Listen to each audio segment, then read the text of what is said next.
pembunuh berantai paling terkenal di Pakistan. Dia diberitahu oleh hakim bahwa dia harus dieksekusi dengan cara yang sama mengerikannya saat ia membunuh korbannya yang masih muda. Dia adalah Javed Iqbal.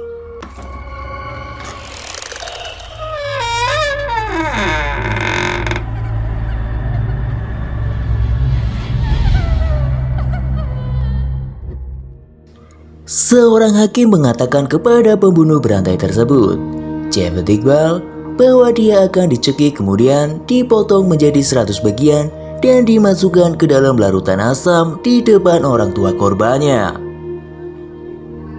Pertunjukan kebrutalan yang belum pernah terjadi sebelumnya ini bukan tanpa alasan. Ini semua karena Iqbal telah mengakui pemerkosaan dan pembunuhan terhadap 100 anak laki-laki. Dilanjutkan dengan pemotongan tubuh korban, kemudian melarutkan mayat mereka ke dalam larutan asam. Karena itu, hakim di Pakistan berpikir dia pantas dihukum dan berakhir sama mengerikannya dengan semua korbannya. Kamu akan dicekik sampai mati di depan orang tua yang anak-anaknya kamu bunuh. Tubuhmu kemudian akan dipotong menjadi 100 bagian dan dimasukkan ke dalam asam, sama seperti kamu membunuh anak-anak tersebut, terang hakim. Sampai hari ini, hukuman itu tetap menjadi salah satu hukuman mati paling mengerikan yang pernah dijatuhkan. Tetapi, hukuman itu tidak pernah terjadi.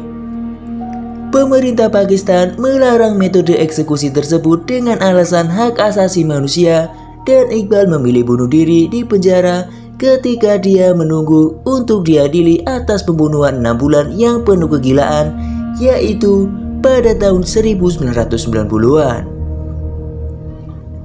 Iqbal yang lahir di Lahore pada tahun 1956 menghabiskan puluhan tahun untuk merawat anak-anak muda yang melarikan diri, yatim piatu, dan pengemis, lalu membujuk mereka ke dunianya yang bejat dengan janji-janji kekayaan dan memberi mereka perlakuan khusus di rumah mewahnya. Akan tetapi, pada Desember 1999, dia mengaku telah membunuh 100 anak laki-laki selama 6 bulan sebelumnya. Menulis ke surat kabar dan polisi untuk mengungkap kejahatan keji yang sebelumnya tidak diketahui. Dia menceritakan bagaimana dia memikat anak laki-laki, kebanyakan pengemis berusia 6 hingga 16 tahun. Mereka datang ke rumahnya dan dia melakukan pelecehan seksual. Kemudian membunuh mereka sebelum menghancurkan jenazah para korban dengan salah satu cara paling mengerikan yang bisa dibayangkan. Meskipun kemudian dia menyangkal semua ini, Iqbal telah menyimpan catatan rinci tentang korbannya, termasuk nama, usia, dan foto mereka, dan pakaian anak-anak ditemukan di rumahnya bersama dengan bukti lainnya. Kala itu, sesaat sebelum dia ditangkap, Iqbal mengatakan kepada surat kabar The News di Lahore bahwa dia tidak menyesal. Saya tidak menyesal. Saya membunuh 100 anak. Saya mengingkari keadilan. Saya bisa membunuh 500 anak. Ini bukan masalah. Uang bukan masalah, tapi janji yang saya ambil adalah membunuh 100 anak. Dan saya tidak ingin melanggar ini, ungkapnya. Dia mengklaim motifnya adalah balas dendam. Ia menceritakan bagaimana dia marah dengan polisi yang dia klaim telah memukulinya atas tuduhan menyodomi anak-anak pada 1990-an. Padahal, ia sudah membantah tuduhan tersebut. Akan tetapi, dia malah didakwa. Namun, kemudian pernyataan ini ditentang oleh investigasi surat kabar.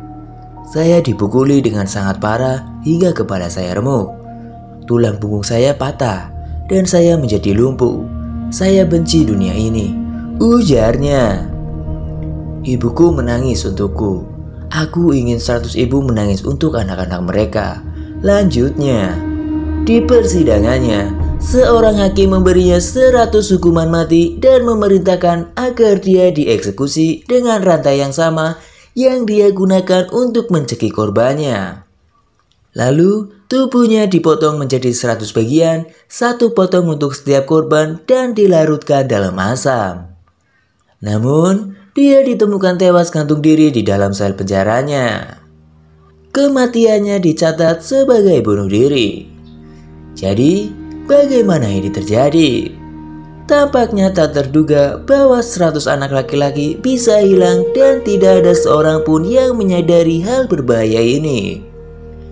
Namun, melihat kembali kehidupan Iqbal, menjadi lebih jelas bahwa dia adalah seorang manipulator utama dan groomer yang leceh.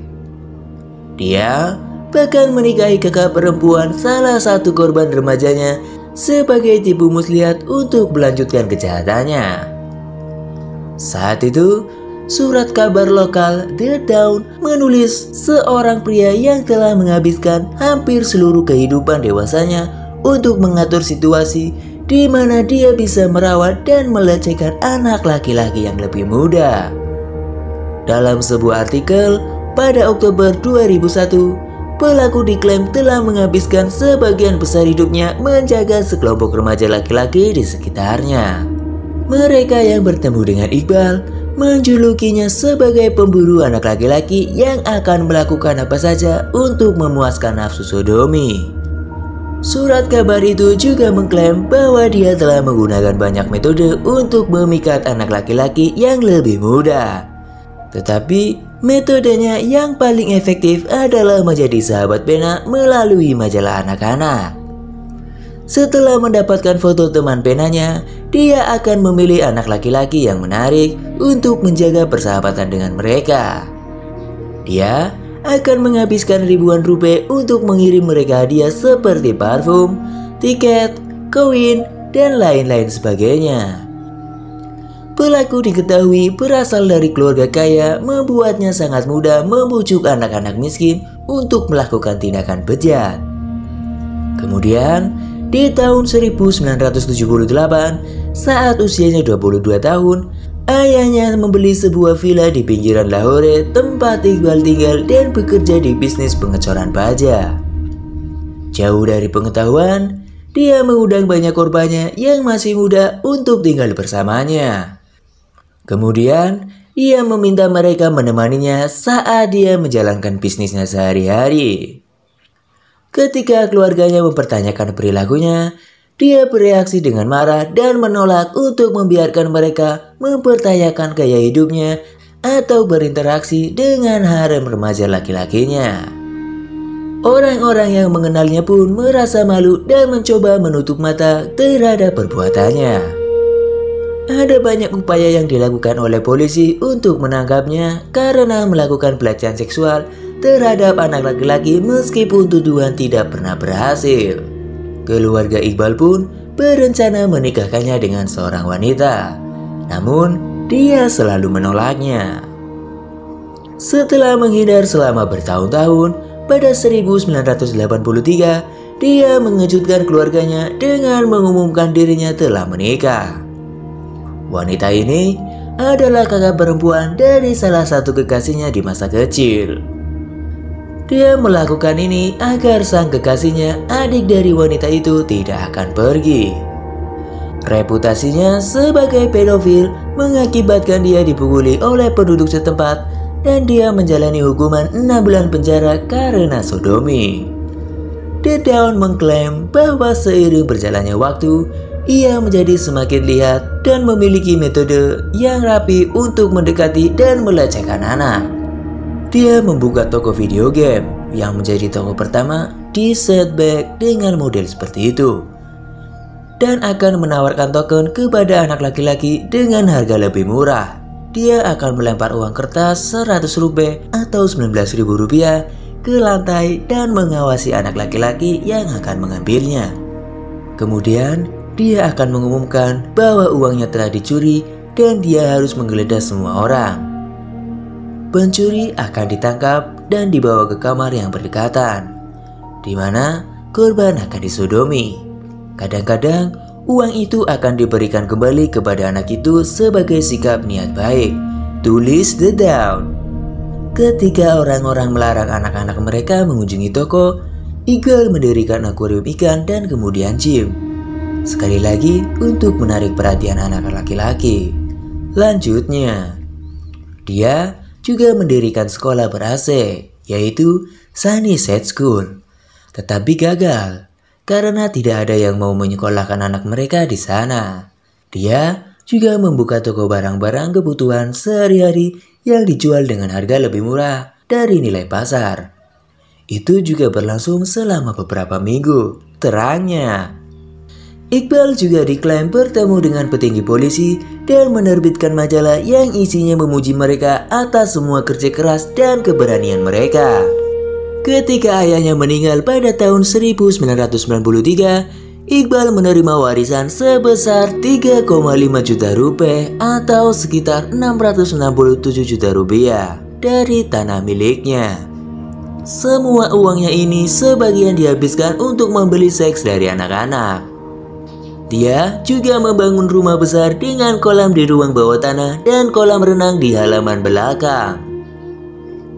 Tetangganya ingat bahwa dia suka bergaya dan sering terlihat berkeliling dengan mobil baru dengan belasan anak laki-laki berdesakan di kursi belakang. Iqbal sesumbar kepada saudara-saudaranya bahwa dia telah menyiapkan ramuan kimia yang memiliki kekuatan untuk melarutkan seseorang menjadi kerangka hanya dalam hitungan menit.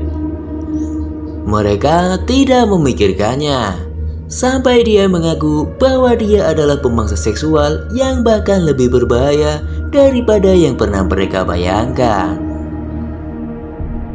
Nah, demikianlah kisah tentang pembunuh sadis yang bunuh 100 anak laki-laki. Bahkan korbannya dipotong menjadi 100 bagian dan dilarutkan ke air asam. Sampai jumpa di kisah-kisah selanjutnya.